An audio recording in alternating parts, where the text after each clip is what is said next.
안녕하세요. 리더스 인사이트의 마인드 뮤즈입니다. 여러분은 행복을 위해 무엇이 필요하다고 생각하시나요? 행복의 기준은 사람마다 다르겠지만 저는 진정한 행복은 의미 있는 인간관계에서 비롯된다고 믿습니다. 돈이나 명예보다는 옆에 좋은 사람들이 많아야 한다고 생각합니다. 그런 의미에서 오늘은 고든 리빙스턴의 서두르다 잃어버린, 머뭇거리다 놓쳐버린을 낭독해드리려고 합니다. 이 책은 총 4파트로 구성되어 있습니다. 파트 1에서는 너무 늦기 전에 깨달아야 할 사랑의 진실, 파트 2에서는 서둘러 사랑에 빠지기 전에 경계해야 하는 것들, 파트 3에서는 머뭇거리지 말고 실천해야 할 사랑의 방법, 파트 4에서는 황홀한 키스 후에 찾아오는 깨달음에 대해 기술하고 있습니다. 행복이 먼 곳에 있는 것만 같아 우울하고 낙심, 좌절하고 계신 분들께 이 책을 추천합니다. 저자 고든 리빙스턴은 30여 년간 심리상담가이자 정신과 의사로 활동하며 인생의 깊은 진리를 탐구해온 인물입니다. 그는 개인적인 아픔을 겪으며 삶과 사랑에 대한 근본적인 진실을 이 책에 담아내면서 인생의 동반자를 올바르게 선택하는 것이 행복의 핵심이라고 말합니다. 우리 삶의 질은 우리가 맺는 관계의 질에 의해 결정되기 때문입니다. 이 책이 여러분에게 행복과 인간관계에 대한 새로운 통찰이 되길 바랍니다. 지금부터 책 내용을 함께 살펴보겠습니다. 구독과 좋아요, 알림 설정은 컨텐츠 제작에 큰 힘이 됩니다. 행복은 우리가 만나는 사람들에 의해 결정된다. 행복은 어떤 사람을 만나느냐에 따라 결정된다고 해도 과언이 아닐 것입니다. 나를 있는 그대로 봐주고 배려해주고 믿어주는 사람과 함께 할 수 있다는 것은 즐겁고도 행복한 일이죠. 내가 가진 장점을 최대한 발휘하게 해주고 나를 더 나은 사람이 되게 하고 끝까지 신뢰할 수 있는 사람이 지금 옆에 있다면 그것이야말로 축복받은 삶입니다. 결혼하는 신랑 신부의 눈빛을 보면 이 세상에는 불행이 없을 것처럼 보입니다.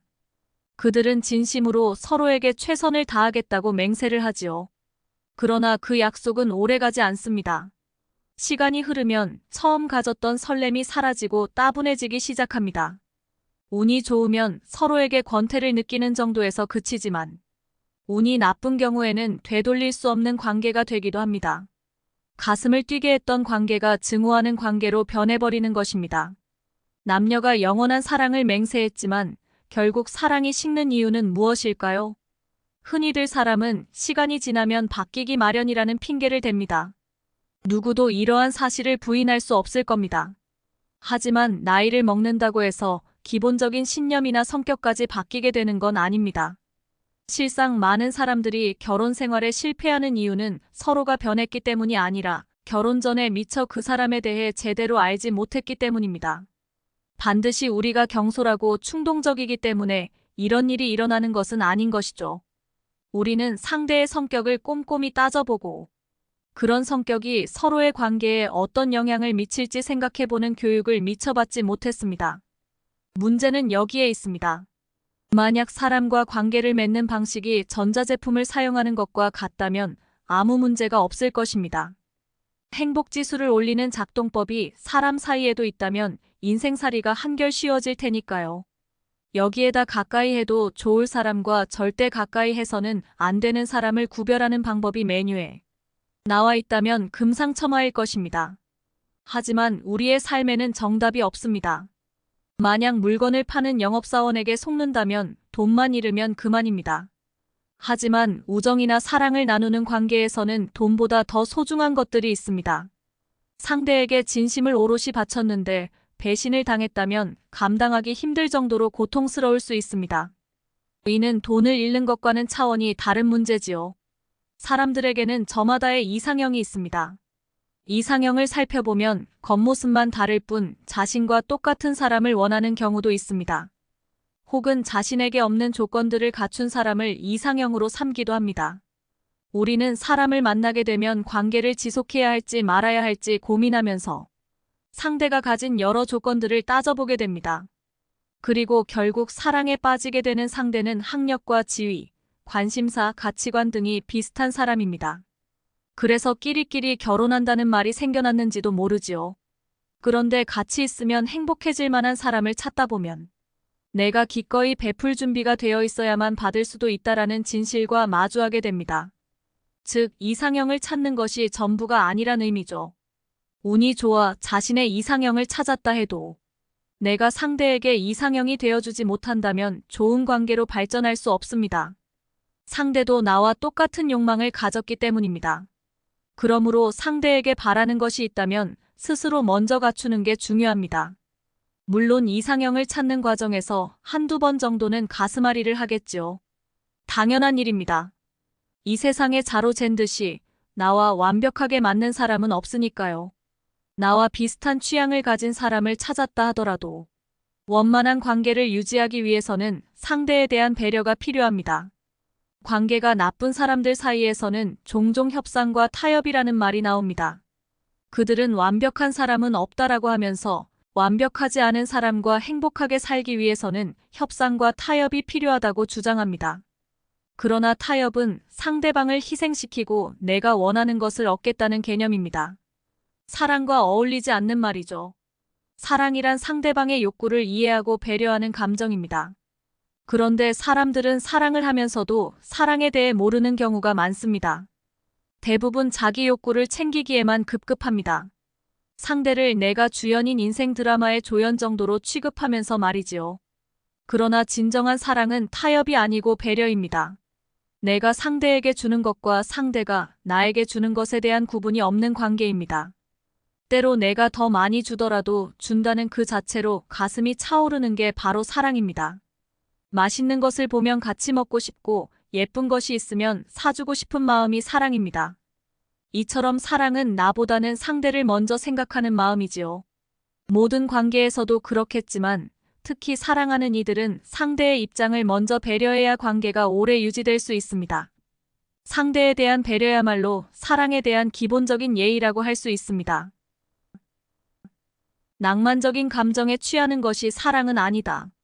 한 발자국만 떨어져서 보면 절대 가까이 하고 싶지 않은 사람에게 바보처럼 이끌려 사랑에 빠지는 경우가 있습니다. 폭력성을 남성다움이라 착각하고 우울함을 조신함으로 오해하고 자기중심적인 태도를 자신감이라 여기는 것입니다.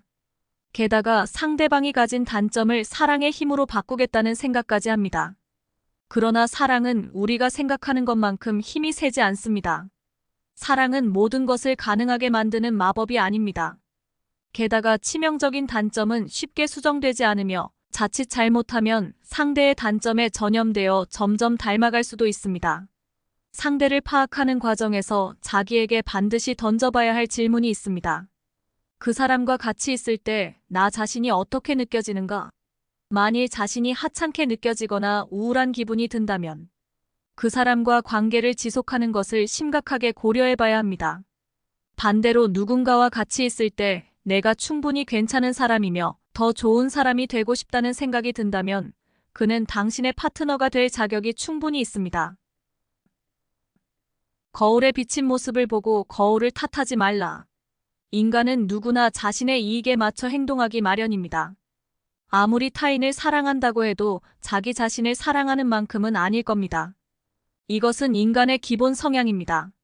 그러나 지나치게 자신만을 위하는 사람이라면 주의를 할 필요가 있습니다. 자기중심적인 사람들은 감정적으로, 때로 육체적으로 위험할 수 있기 때문입니다. 자기중심적인 사람들은 여러 가지 모습을 갖고 있습니다. 그 중에서 제일 큰 특징은 상대방의 말을 귀담아 듣지 않는 태도입니다.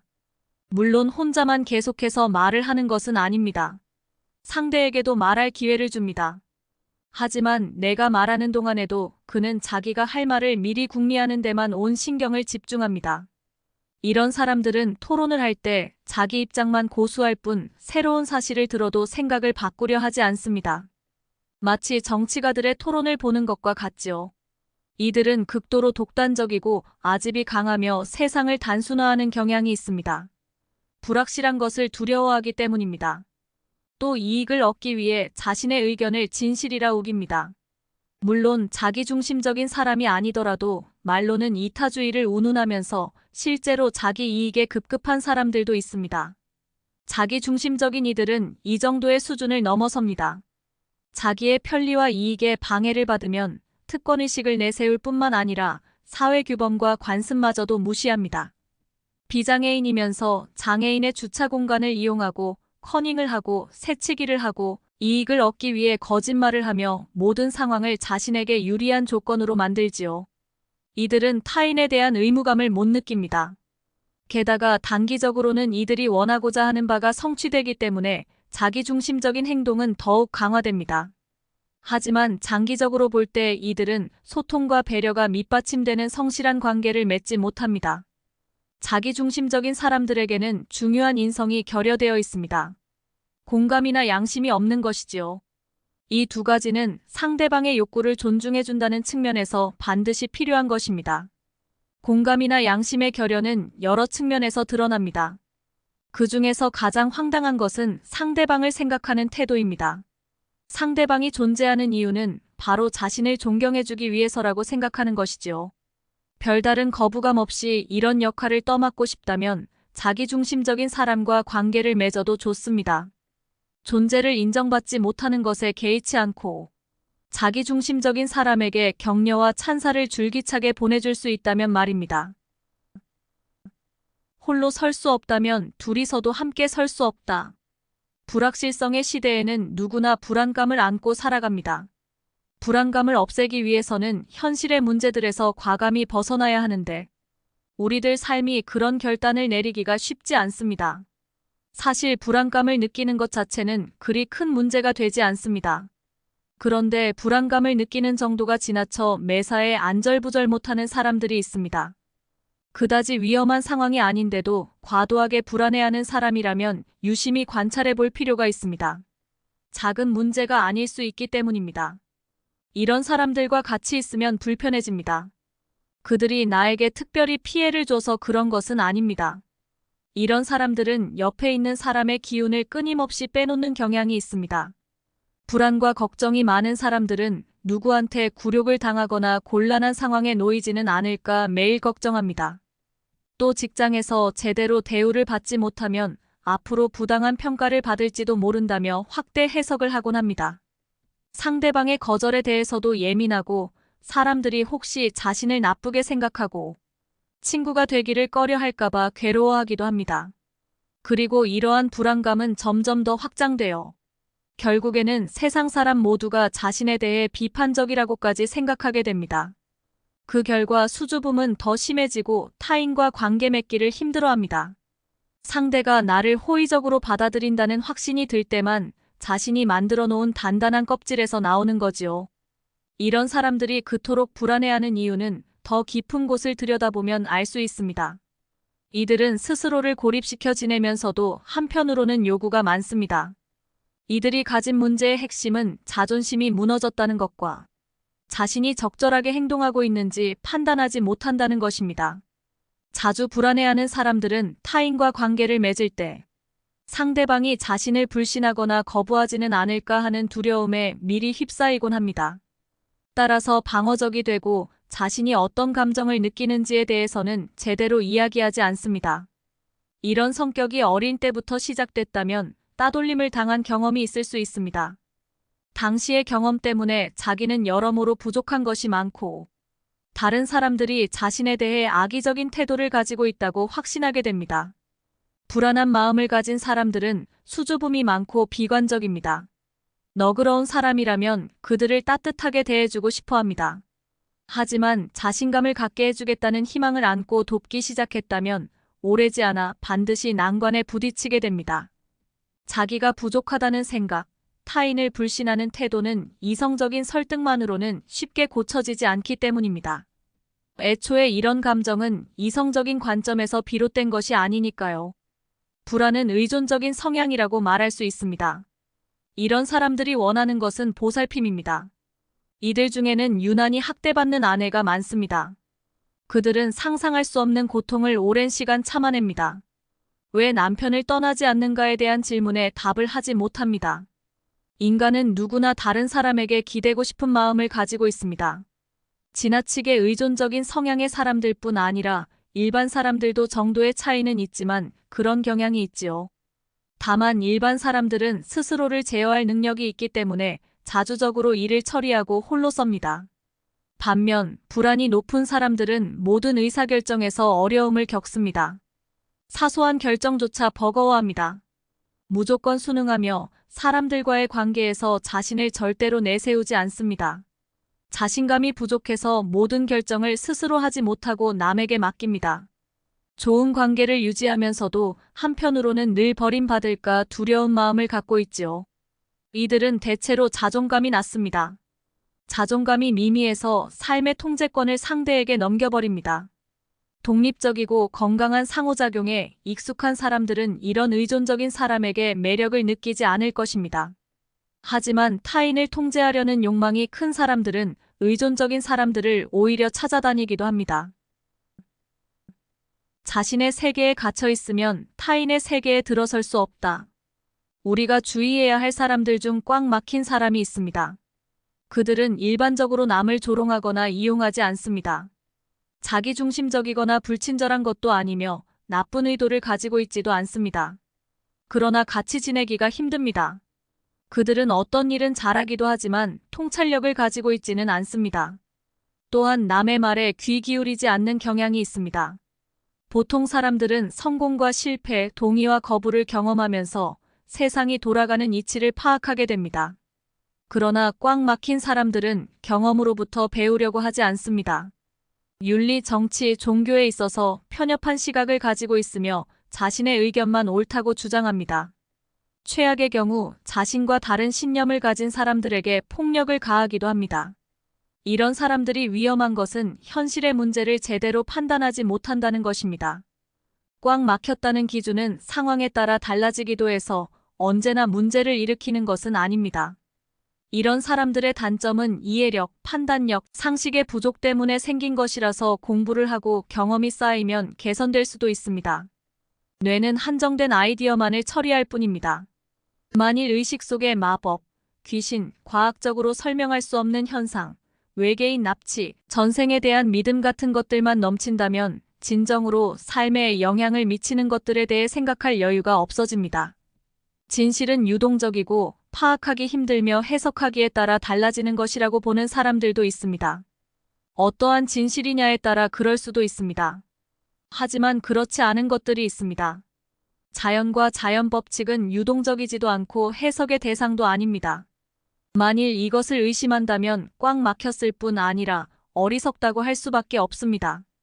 꽉 막힌 사람들의 특징은 경험하고도 배우지 못하는 것입니다. 그들은 같은 일을 하면서 다른 경험을 합니다.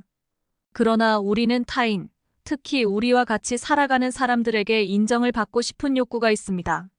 사회화의 가장 중요한 요소는 어떻게 하면 주변 사람들에게 인정과 존경을 받을 수 있는지 파악하고 그렇게 하는 것입니다. 이런 방법은 누가 가르쳐주는 게 아닙니다. 몇 번의 시행착오를 거치면서 사회에서 통하는 방식을 찾아내는 것입니다. 부모의 사랑과 인정을 경험한 사람은 자신이 가치 있는 사람이라고 확신할 뿐 아니라 다른 사람에게도 사랑을 받을 수 있을 거라 기대합니다. 반면 어린 시절에 주변 사람들로부터 방임과 거부를 당한 사람은 앞으로도 그와 같은 대접을 받을 거라고 지레짐작합니다. 그리고 이런 불신의 태도 때문에 새로운 관계를 잘 맺지 못합니다. 관계를 잘 맺지 못할 거라는 두려움은 남들 앞에서 과도하게 수줍어하거나 위축된 모습으로 나타납니다. 이러한 태도는 상처받지 않기 위한 일종의 자기 방어입니다. 이런 행동이 심해지면 다른 사람들과 편안하게 지내지 못할 뿐만 아니라 따돌림까지 당하게 됩니다. 세상의 모든 진리를 통달하고 있는 사람은 없습니다. 우리는 자신의 생각과 태도를 수정, 보완할 수 있다는 가능성을 항상 열어두어야 합니다.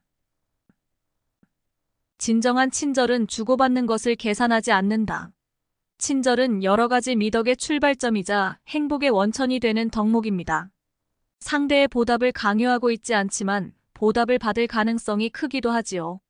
친절은 인간의 기본 품위에 대한 믿음을 반영합니다. 그러므로 친절을 베풀어도 잘 알아차리지 못하거나 그럴 의지가 없는 사람들이 있다면 조심해야 합니다. 선한 의지로 친절을 베푸는 사람을 이용하려는 사람들이 간혹 있기 때문입니다. 친절이라는 우산 밑에는 공감, 너그러움, 이타심, 관용, 수용, 동정심 같은 분명하고 가치 있는 특징들이 모여 있습니다. 여기에는 타인과의 관계가 나의 행복을 좌우한다는 신념이 깔려 있지요. 또한 성공적인 삶을 가꾸려 노력하되 남을 짓밟을 수는 없다는 믿음도 있습니다. 행복해지기 위해서는 과거의 행동과 화해하고 현재에서 기쁨을 찾고 미래에 대해 희망을 가질 수 있어야 합니다.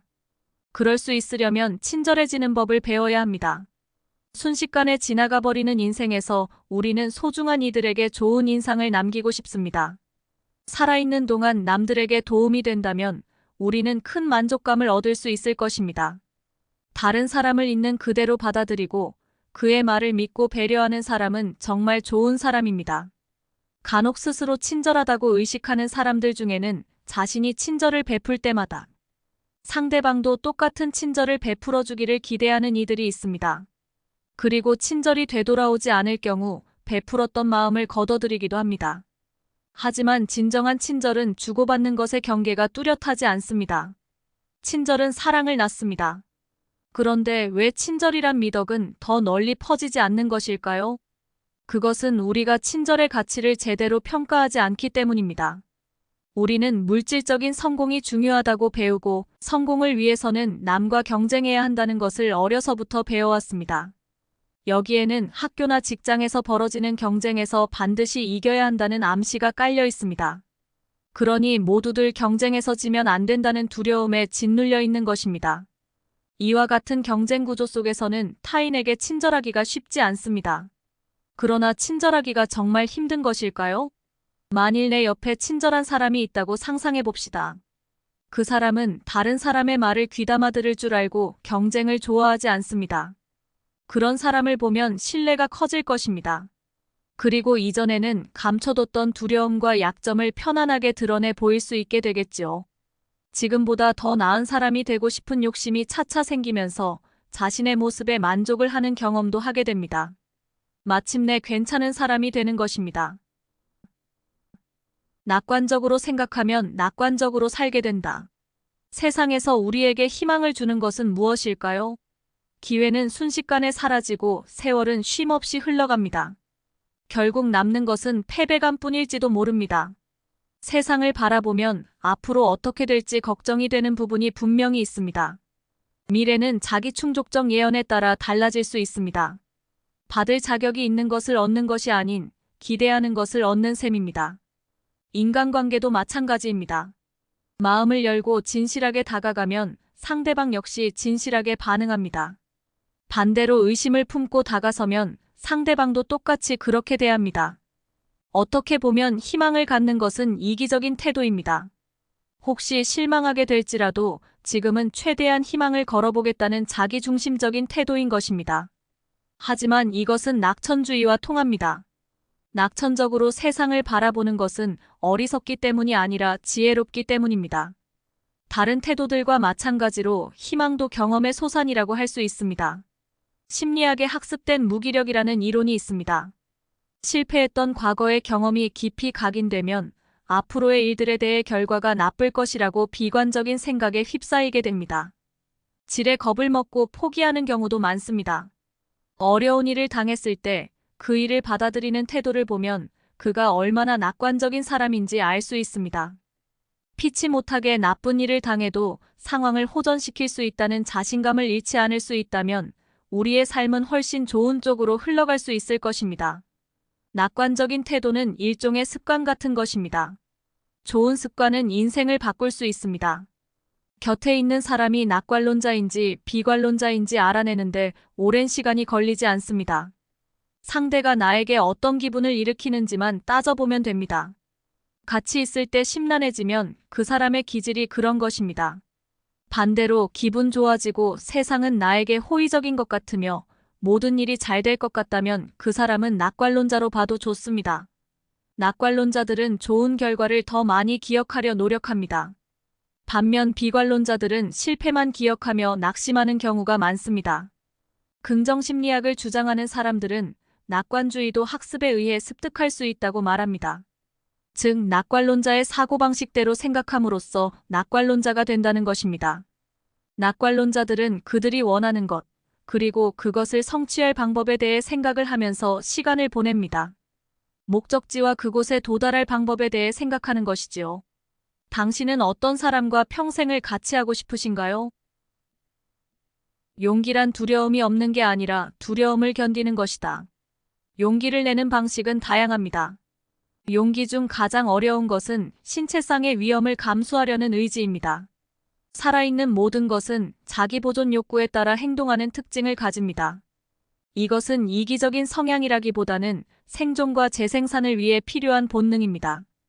용기의 핵심은 두려움을 극복하는 것입니다. 요즘 같은 세상에서는 자기 분야에서 유능하게 일을 처리하는 사람들을 영웅의 반열에 올리기도 합니다. 그러나 조종사가 결함이 있는 여객기를 안전하게 착륙시킨 것은 뛰어난 업무 능력을 발휘한 것입니다. 영웅적인 행동은 아닙니다. 그러나 이 시대를 살아가면서 용감하다고 정의할 수 있는 사람들은 어떠한 대가를 치르더라도 자신이 가진 원칙과 뜻을 굽히지 않는 사람입니다. 윤리를 지키느라 타협하지 않는 사람들, 불의에 맞서는 사람들, 힘없는 이들의 편에 서서 행동하는 사람들이 그들입니다. 이타심과 용기를 구분하는 기준은 명확합니다. 위험을 감수하고 자신을 희생하는지의 여부입니다. 용기와 관계 깊은 특징은 회복성입니다. 삶이 주는 피치 못할 어려움을 견디고 패배하지 않겠다는 각오로 맞서는 능력이야말로 가장 숭고한 용기입니다. 누구나 한계점을 가지고 있습니다. 운명 앞에서 자존심을 내려놓는 순간이지요. 인생에서 가장 막강한 적은 시간입니다. 시간은 서서히 젊음과 건강을 빼앗아가고 결국은 추억까지도 훔쳐갑니다. 그러나 삶의 지혜를 배우기도 합니다. 시간을 잘 견딘 사람은 그래서 존경받을 만합니다. 용기 있는 사람이 되기 위해 또 필요한 것은 전념입니다. 당장 눈앞에 좋은 결과가 없어도 포기하지 않는 것입니다. 상대가 용기 있는 사람인지 알아보려면 그가 어떤 일에 진심으로 전념해 본 적이 있는지를 보면 됩니다. 전념의 반대 개념은 만성적인 권태입니다. 우리 모두는 늙습니다. 그러나 아름다운 젊음은 더 이상 돌아오지 않을 거라는 잔인한 현실에도 불구하고 남은 생을 살아가야 합니다. 최후의 순간까지 삶을 의미 있게 살아가기 위해서는 용기가 필요합니다. 품위 있게 나이 들어가는 것은 쉽지 않습니다. 나이 든다는 것을 투정으로 삼지 않을 때 품위가 생깁니다. 품위는 자신감이며 용기입니다. 어떤 가르침도 경험을 넘어서지 못한다. 나는 오래전부터 어른들이 아이들에게 인간의 행동과 성격에 대한 교육을 제대로 시키지 못하고 있다는 생각을 해왔습니다. 어떤 가치관을 가지고 살아가야 하는지에 대한 교육은 전적으로 부모에게 달려 있습니다. 하지만 부모 세대의 약물 복용률과 이혼율을 보면 아이들과 지속적인 관계를 형성하고 만족스러운 삶을 준비시키는 것이 버거워 보입니다. 행복한 삶의 장애물이라는 과목을 만들어 이런 문제에 대해 생각하게 하는 것은 어떨까요? 청소년에게 육체의 건강을 지키는 것이 중요하다고 가르치면서 건강한 감정에 대해 가르치는 것은 너무 소홀합니다. 이런 문제를 계속 외면하면 결국 자녀들은 인생에서 실수를 거듭하게 될지도 모릅니다. 이런 고민들을 어떻게 해결해가면 좋을지 부모들이 길잡이 역할을 해주면 좋겠지만 부모들은 잔소리만 해댑니다. 부모들이 보기에 세상은 너무 위험합니다. 자녀들의 안전에 대한 두려움이 너무 큰 나머지 행복한 인생에 관한 문제는 제쳐둔 지 오래입니다. 그러나 10대들을 상담한 경험에 의하면 그들은 사려 깊고 관대하면서 아이들을 존중해주는 어른들과 일상의 경험들에 대해 대화하고 싶어 합니다. 부모들은 자녀들에게 무언가 가르쳐줘야 한다는 압박에 시달립니다. 그러나 부모들도 무엇이 옳은지, 어려움이 닥쳤을 때 어떻게 대처하면 좋은지 모든 정답을 알고 있지는 않습니다. 중요한 것은 아이가 언제나 부모에게 사랑과 존중을 받고 있다고 느껴야 한다는 것입니다. 통제하기보다 경험하게 하고 세상은 불완전하지만 그래도 충분히 행복해질 수 있다는 것을 가르쳐주면 됩니다. 실제로 의식주 말고 부모가 자녀들에게 해줄 일은 그리 많지 않습니다. 자녀들의 의사를 존중해주고 고민이 있을 때 상담자가 되어주는 정도면 충분합니다. 낭독은 여기까지입니다. 우리는 어떤 사람이 좋은지 나쁜지 잘 모릅니다. 시간이 쌓여야 그 사람에 대해 조금씩 이해하는 정도죠. 이 책에서 저자가 강조했듯이 우리는 시간을 들여가며 사람들을 알아가려고 노력해야 합니다. 서둘러 무의식적인 욕구와 충동에 의해 사람들을 만나고 선택하는 과오를 줄이는 노력이 필요합니다. 특히 어떤 의미 있는 사람과 함께 있을 때 자신이 어떻게 느껴지는지 스스로에게 질문하고 답을 하는 시간을 가져봅시다. 이러한 과정에서 무의식적 반응을 통해 자신의 내면과 행복한 관계를 알아차릴 수 있게 됩니다. 우리는 어려서부터 내면을 들여다보고 내면의 소리에 귀 기울이는 법을 배우지 못했습니다. 그래서 내 무의식이 어떤 사람에게 역동적으로 끌리는지 알지 못하고 위험한 관계에 묶여 고통당할 때가 종종 발생하곤 합니다. 오늘 이 책을 통해 진실한 사랑과 관계, 그리고 자신의 행복을 찾아가는 계기가 되었으면 좋겠습니다. 여러분들은 이 책 내용을 들으시면서 어떤 부분에 공감하셨는지 궁금합니다. 여러분이 이 책에서 얻은 통찰이나 좋은 사람과 나쁜 사람을 구분하는 자신만의 기준이나 경험을 댓글로 남겨주세요. 여러분의 생각과 경험이 다른 이들에게도 큰 도움이 될 수 있습니다. 여러분의 생각과 경험을 댓글로 소통하는 책 리뷰 채널이 되었으면 좋겠습니다. 바쁜 일상에서도 나를 돌아보고 생각하며 평온하고 행복한 시간 보내세요. 감사합니다.